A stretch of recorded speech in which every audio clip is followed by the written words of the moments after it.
Hello everybody and welcome to another Shogun 2 short video. This video is going to be a traditional versus modern. Gotta love those, right? I know we all do. So, on my side I've got Naginata Warrior Monk Calves, Light Cavalry, Yari Cav times 2, times 3, my bad. On the front over here I got Sword Attendants and Yari Ashgaru times 3, and Lone Sword Ashgaru times 4, with my general right there. And I got a ninja unit over here, which is going to be more of a distraction than anything with this battle. On this side, I've got, Red Bear Infantry times 5? 6? 6. Yeah, times 6. And then he's got Imperial Guard Infantry right here with his general right here. I know he has a couple hidden units over here, but that'll be to come. So let's go ahead and fast forward to get to the battle. So I'm going to move my army up to here. He's moving his army up pretty frickin' quickly. So I figure if I put myself here, he's not going to be able to engage me. It's going to be a hill advantage here. He doesn't have the eyesight to be able to hit this target. Now I brought my cav over here up on the right with my light cav disembarked and taken the point. So that'll increase stamina and... Nope, that'll just increase the melee attack of all units. At this point, I see him moving a Red Bear Infantry around the left side, so I decided to go ahead and put my Hanzo's Shadows into stealth mode and begin the attack. But like I said, it's going to be more of a distraction than anything, as at this point, he does pull back his guys. Even though my guys have not been spotted yet, I still do not know why he did that. He would have probably had an advantage over my guys if he had someone here. But, okay. So, at this point, my guys are in full speed run. Going to go ahead and fast forward a little bit, because it just takes them a second. I wanted to have them throw some bombs, but it just didn't work out that way, so I told them to charge right away before they got shot at. At first, I was trying to use them as a full advantage, melee unit, but then I just did not see this unit over here for some reason. It was my own bad, so they're going to get shredded pretty quickly, but they will cause a pretty good amount of damage. At this time, I decide, alright, the distraction is there, everybody's moving their guys, time to charge. This is going to be my only time I could charge. It's time to do it now. Let's go ahead and watch as they get mowed down a little here. Ooh. Ouchie, ouchie. Stop shooting my guys, you jackass! Near! I'm gonna go ahead and go down on the charge real quick, see what happens. Not much, just kind of running around. Oh, there we go. Oh, that is just beautiful. So at this time, my whole army is now charging, including my cav on that side over there. I'm gonna go ahead and get down on the charge over here, though. Let's watch these spears go into battle. At this time, my cav, you can see on the top right of the mini-map, is now spotted a... Nope, that unit's already been there. Never mind. That's just a Red Bear just guarding the side. Charge, man. Charge. Now they have spotted a hidden unit, which would be a cav unit and Tulsa Rifleman in the top right. Well, let's go ahead and watch the charge. Oh!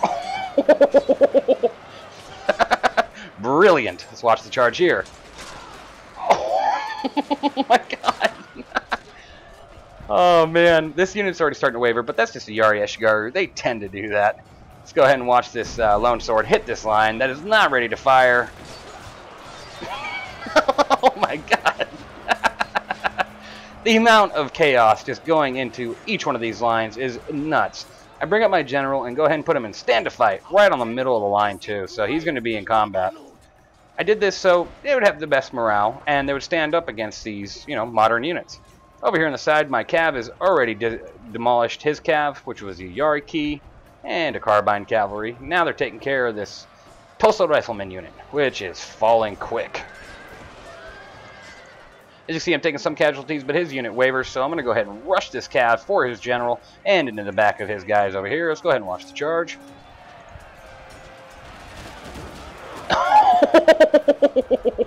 That was just beautiful. Oh man, I love it. Now most of his guys are starting to waver as I have beat his flank and I'm coming up on the side of him. I've got a couple of my units still charging after his general and 1 or 2 units coming after this unit here, so they don't shred my guys too quickly. Now it's just my main army against his Imperial Guard Infantry, and that is going quite nicely. As you can see, he is losing units quite rapidly.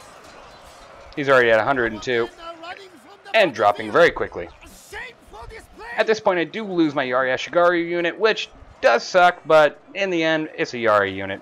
It's just gonna happen.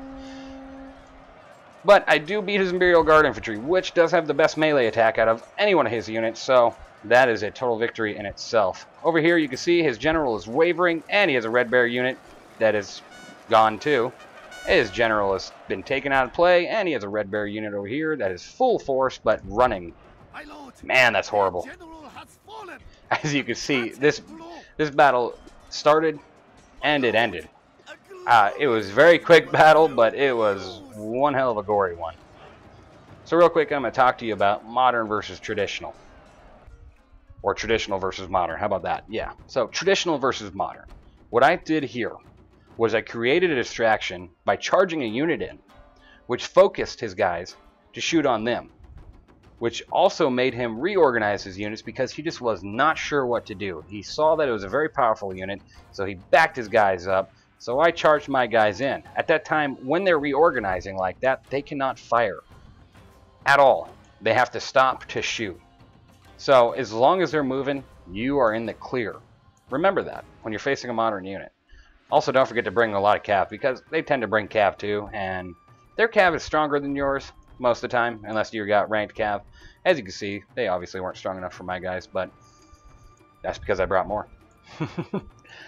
So thanks for watching, guys. Let's go ahead and go to the stat screen real quick, and I'll show you, who did the best on each side. Alright, now that we're at the stat screen, I deployed 1,760. He deployed 1,720. I only deployed 40 more than him, but I only lost 598, and he lost 1,273. For a second there, I actually sat there and went, wait a minute, how is that even possible? The whole line of guns he had, he should have just dropped all 1,700 of my men, but as you can see, that didn't happen. Well, let's go ahead and see here who did the best on my side and his side. The Yari Cav at 189, Lone Sword Ashigaru at 184 and 131, which is fantastic. Yari Cav right here at 116, Lone Sword Ashigaru at 116, Yari Ashigaru at 101, and Sword Attendants at 100, which is flippin' awesome. Because, I mean, they're Sword Attendants. They're not the greatest unit ever. They're actually one of the worst units. So, yeah, that's awesome. As you can see, my Hanzo Shadow only killed 50, but they killed more than they were. So that works for me. And they proved to be a great distraction. On his side, the Red Bear Infantry walked away with 160, 131, 64. His Imperial Guard Infantry, which was their best unit, only walked away with 62 kills. Probably because of poor positioning, and he probably shot a lot of friendlies in the back, but it happens. Especially when you just get taken like he did. So, that would be that, and I hope you guys enjoyed this Shogun 2 short with Evenlace. Thanks for watching, and stay tuned for more videos.